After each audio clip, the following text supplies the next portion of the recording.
Others now, former Boston Police Commissioner Bill Bratton, also our senior correspondent John Miller, a former FBI Assistant Director. Good morning to both of you. Add to what Barbara just said and to go right to Ray.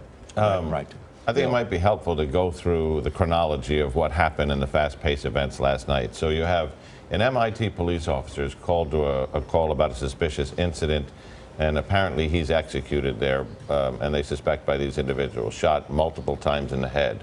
A short time later, there's a robbery at a gas station nearby. From that gunpoint robbery, there's the carjacking of a white Mercedes SUV. Police respond and give chase to that SUV. This chase goes out of Boston into Watertown and ends at this intersection where the suspects are out of the car. This is stunning, Charlie, but during the chase, they're throwing improvised homemade bombs out of the window at the car at the pursuing police.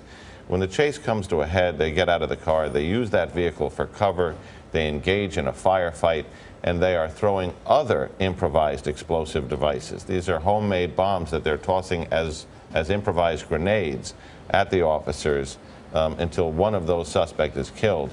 The other apparently grabs a second vehicle and goes about 5 or 6 blocks. So from the standpoint of where that first shootout was and out in that 20-block radius, that's where you have this tactical perimeter that is locked down, and they are searching block by block and house to house. Do we know the reason for the first shooting and who initiated the contact? We don't, only because the primary witness there, who would be the MIT police officer, was killed in that incident, but there are some secondary witnesses, and there's the physical evidence which say he was killed right there at his car, execution style. So if they were the source of the suspicious activity, they apparently took the tactical advantage when they saw him coming.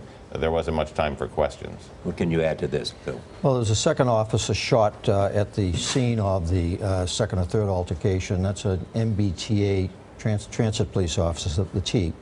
And I understand that he was seriously injured, almost died, but now evidently they had him at the hospital and stabilized him. So these two individuals are certainly, clearly very dangerous, very familiar probably with the neighborhoods that they're moving through. They've lived in this area for a period of time. Watertown, Cambridge, they're very small communities geographically. And looking at some of the videos of where it's being searched, Watertown is a middle-class, working-class neighborhood. It's a transportation hub. The area this all occurred is in the Arsenal Mall shopping area. Used to be a big MBTA bus yard. And Mass Turnpike goes through there, major highways. And as John indicated, they're looking to keep this area very contained now. We're looking at some live photographs now coming up. Are either of you surprised that they did not leave town, that they're still in the area? You know, that speaks to something very important, Gail, which is you have the initial bombing, and then there's a time to run before they identify you. But these guys don't run. They're here. Then there is the fact that when they engage police, they had multiple IEDs. And remember, we haven't gotten to their home location, that safe house, where there may be more IEDs. Where this goes is the fact that they didn't flee, the fact that there was no claim of responsibility, and we have to label this as analysis rather than reporting. You have to consider that there were other attacks planned because they were still armed to the teeth, they hadn't attempted to flee the area, and they had a lot of explosives. So you have to, as an intelligence officer, you have to ask yourself, what was all that for and what was next? We're seeing some live pictures, but also this. What kind of search is taking place at this moment? What goes on with this 20, 30 square block area is basically, that's tightly controlled. Nobody in, nobody out. And they will literally, door by door, with dogs, helicopters overhead, quadrant off that area and just literally go in door by door, garage by garage, street by street, until they've compressed it and hope to flush him out. If he's in an area that he doesn't know anybody, in other words, this pursuit ended up, and he's now running around trying to find a place to hide, either break into a house, break into a garage, break into a car, But with the experiences that John and I had in Los Angeles with this type of operation, if he's in that cordon, they will get him. There's also this. They have asked residents within the perimeter not to go to the door for a stranger, only go to the door if it's somebody you know or a police official. That's correct, and that would be appropriate advice to them. Is this unprecedented in Boston? I saw eyewitnesses this morning saying it was like an army of police officers walking with weapons drawn, that it was a very frightening scene. Something of this scale and magnitude, because of all the law enforcement that's been in there the last couple of days, you have this huge magnification of police presence. So normally in anything involving the shooting of a police officer, you get this phenomenal turnout, but now you have all these federal agencies. Compounding this also is these IUDs that John described, that evidently there were numerous IUDs that they were using and were found at the location. We've been doing the IEDs. IEDs, I'm sorry, IUDs. When you talk to people up there, they say, you know, usually these are synapses that fire in police officers. We have a crime scene. You want to contain this. You want to preserve evidence. You want to lock that down. He said, but in this case, we've got guys running and gunning. We have explosive devices, both that have functioned and live explosive devices that have not yet functioned.